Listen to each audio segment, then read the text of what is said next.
لأول مرة في العراق تقوم مدينة فاروق الطبية ببث عملية جراحية بصورة مباشرة إلى داخل قاعة يجلس فيها طلبة كلية الطب كي يتمكنوا من مشاهدة الطبيب المختص وهو يجري عملية تبديل شريان في القلب لأحد المرضى.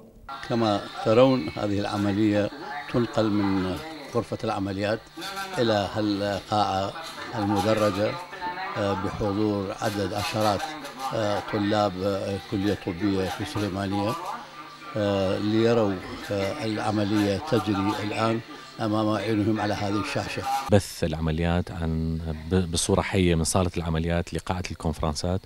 طبعا هذا التكنولوجيا قبل ما مستخدم في العراق وفي المستشفيات العراقية، وهاي أول مرة احنا نبدي نبث العمليات صورة وصوت وبطريقة انتراكتيف، انه الموجودين في القاعة كأطباء وكطلبة يقدرون يوجهون أسئلة للجراح اللي يسوي العملية. أضافت هذه التكنولوجيا إلى طلبة كلية الطب الشيء الكثير من خلال تمكينهم من طرح الأسئلة على الطبيب الجراح الذي يجري العملية والإجابة عليها مباشرة من قبله. بس احنا لما نشوف العملية، هاي العملية يختاروا لنا أسئلة عليها. يعني هو دا يسوي شيء لما دا يفتح مثلا شيء، دا يستعمل شيء بمكان هيجي شيء، لما نشوف بس شيء معقد أو شيء غريب يخطر على بالنا بعض الأسئلة اللي في بعض الأحيان أصلا احتمال ما يجي بالنظري هيجي أسئلة. هاي تجربة جديدة وفريدة من نوعها، وإحنا كطلاب مثل ما نكون بغرفة العمليات ونستفاد من خبرة دكتور مثل الدكتور جعفر، دكتور مرموق ومعروف بالعالم،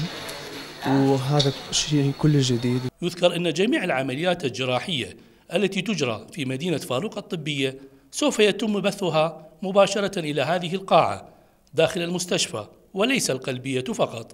مشاهدة العملية الجراحية من قبل طلبة كلية الطب له مردودات إيجابية في زيادة الخبرة العملية وكذلك زيادة الخبرة النظرية من خلال طرح الأسئلة على الطبيب المختص والإجابة عليها بصورة مباشرة. أحمد جاسم، العراقية، السليمانية.